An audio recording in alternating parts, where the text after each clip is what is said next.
So my journey into joining this particular beloved community of Berry and UU Fellowship began for me with an accident, with a sign. Having moved to Bridgman to my family home in June of 2016 to explore retiring here, and one day I found myself driving north using GPS going somewhere on a road called Lincoln. And I saw this huge orange sign that said UU as I kind of dashed by it. Now, orange is definitely not my color, but I had long ago left the Catholic faith and then the Baha'i faith and moved in and among, I can name 4 UU churches in the Twin Cities of Minnesota and 2 in Washington, D.C., where I had friends, I knew people, I did some RE programming for them, and I off and on attended. But that orange sign telling me that there were UUs in Southwest Michigan, that was news. So the first Sunday service that I went to after that, I couldn't help but chuckle and then kind of grimace at a film clip that was being shown that day about the wild horse and burro problem out west, an environmental issue of huge significance, particularly out there.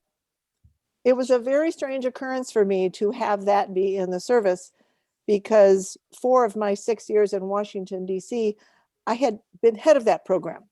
So I had seen hundreds, if not thousands, of these animals out on the range and dealt with issues with that. But it was so strange to walk into a place where I'd never been before, didn't know anybody, and they're showing my program on the screen. It was just, I thought, is this a sign? So on my second or third visit, someone I discovered had handwritten a name tag for me. I found a name tag for me among the name tags. And you might call that a small little gesture, but to me, it was huge. It told me that someone there felt that I belonged. So I started to think, maybe I do. So was that a sign too? So almost 2 years to the date of moving here, and it's a true story. I spontaneously stood up during the annual meeting, my first annual meeting, and said, I want to be a member. Something just hit me that above, I can truly belong. Excuse me. And then I started meeting the people. I kind of started sitting next to the same people. June was one of the people I was attracted to getting to know. I noticed those tapestries on the wall that said Gloria W. Who's Gloria W? I got to know other people through the coffee and the pies that we'd have after service. And I know some of you have never had a service there. So you're going to get to do that at some point. You know, when you join a new group, you're not sure where you're going to connect, who you're going to have, kinship with. But one person that has stood out to me, particularly this last year of COVID, is someone whose birthday we just had a little birthday song for. And I want to tell you a little story about her. I was one day in the bar, the Italian bar and restaurant on Main Street with a friend having happy hour. And it was empty. It was very empty, like 4:30 or something. And I looked up at the bar and I saw this kind of short woman with gray bobbed hair. And she kind of looked familiar from behind talking to the barkeep. And I called out, Gloria? Because I was not used to running into people that I knew around here. I didn't know that many people.